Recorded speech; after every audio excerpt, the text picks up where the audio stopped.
जिंदाबाद जिंदाबाद पाकिस्तान मुर्दाबाद मुर्दाबाद मुर्दाबाद पाकिस्तान मुर्दाबाद मुर्दाबाद मुर्दाबाद आरपीआई जिंदाबाद जिंदाबाद जिंदाबाद बाबासाहेब जिंदाबाद जिंदाबाद जिंदाबाद रामदास आठवले जिंदाबाद जिंदाबाद जिंदाबाद भारत माता जिंदाबाद जिंदाबाद जिंदाबाद भारत जिंदाबाद यात्रेला उत्तर मुंबई जिल्ह्यातून प्रचंड असा प्रतिसाद मिळाला।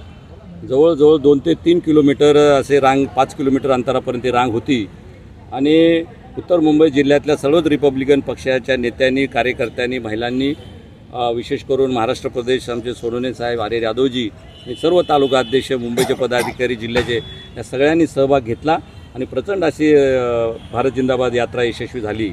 या ठिकाणी मी सांगू इच्छितो की पाकिस्तानचे जे अतिरेक्यांचे अड्डे होते ते झाले करून टाकले चूर आणि यशस्वी केला आहे ऑपरेशन सिंदूर। सुन ले बेटा पाकिस्तान, बाप है तेरा हिंदुस्तान। भारत जिंदाबाद था, जिंदाबाद है और जिंदाबाद रहेगा। मात्र विरोधकांकडून या ऑपरेशन सिंदूरवरती नेहमीच प्रश्न उपस्थित करण्यात येत होते, त्याला आपण कसं पाहता? नाही, विरोधकाचं विरोध करण्याचं काम आहे आणि जे सत्ताधारी पक्ष आहेत, जे भारत मातेवर प्रेम करणारे आहेत, जे राष्ट्रप्रेमी आहेत, जे राष्ट्रभक्त आहेत, त्यांची भावना अशी आहे की जर भारताकडे कुणी कानाडोळा करून पाहत असेल, भारतावर जर अतिरेकी हल्ले होत असतील तर त्या अतिरेक्याला आम्ही चारी मुंड्या चित्त केल्याशिवाय राहणार नाही। आणि म्हणून या देशाचं नेतृत्व सन्माननीय नरेंद्र मोदीजी आणि आमचं भारतीय सैन्य यांनी अत्यंत तातडीने निर्णय घेतला आणि ऑपरेशन सिंदूर राबवलं आणि त्या सिंदूर यशस्वी केलं। आमच्या ज्या जवान आहेत भारतीय सैन्यामधल्या, त्या जवानांनी पाकिस्तानला आणि संपूर्ण देशाला, विश्वाला दाखवून दिलं हा आधुनिक भारत आहे आणि आधुनिक भारत हे कधी अतिरेक्याचे हल्ले खपवून घेणार नाही। जर कोणी हल्ले केले तर गोली का जवाब बम से देंगे।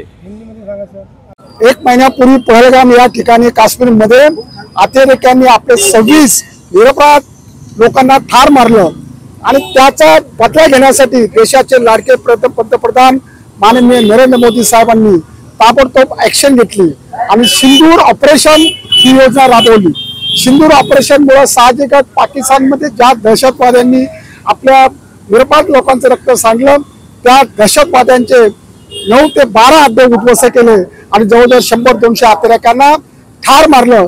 आणि त्याबद्दल निश्चितपणे या संदर्भामध्ये भारताचे लाडके पंतप्रधान नरेंद्र मोदी साहेब आणि भारताचे जवान, भारताच्या सैनिकांचं आपण स्वागत करण्यासाठी, भारताच्या सैनिकांना धीर देण्यासाठी आणि आम्ही संपूर्ण भारतीय जनता भारतीय सैनिकांच्या पाठीमागे आहोत। भारतीय सैनिकांनी जे शौर्य गाजवलेलं आहे, अतिरेक्यांच्या घरात घुसून त्यांना ठार केलेलं आहे, त्याबद्दल सैनिकांचा आभार मानण्यासाठी, अभिनंदन करण्यासाठी आणि देशाचे लाडके पंतप्रधान नरेंद्र मोदी साहेबांचं अभिनंदन करण्यासाठी रिपब्लिकन पार्टी ऑफ इंडियाच्या वतीने गेले आठवडाभर महाराष्ट्रामध्ये भारत जिंदाबाद यात्रा आम्ही आयोजित केलेली आहे।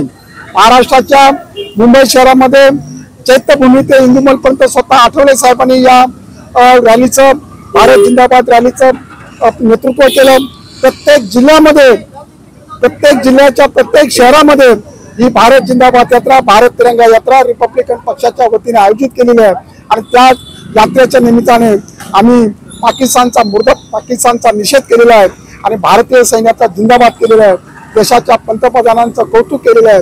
आज सुद्धा उत्तर मुंबई जिल्ह्याचे अध्यक्ष रमेश गायकवाड यांच्या नेतृत्वाखाली मी स्वतः आणि हरिहर यादव आम्ही आमच्या या प्रमुख उपस्थितीमध्ये सगळ्या तालुका अध्यक्षांच्या प्रमुख उपस्थितीमध्ये आज रमेश गायकवाड उत्तर मुंबई या ठिकाणी, केतकीपाडा ते कांदिवली शताब्दी हॉस्पिटल या ठिकाणी भारत जिंदाबाद यात्रा, भारत तिरंगा यात्रा आम्ही रिपब्लिकन पक्षाच्या वतीने आयोजित केलेली आहे आणि निश्चितपणे या यात्रेच्या निमित्ताने आम्ही भारतीय लष्कराचं अभिनंदन करून त्यांचं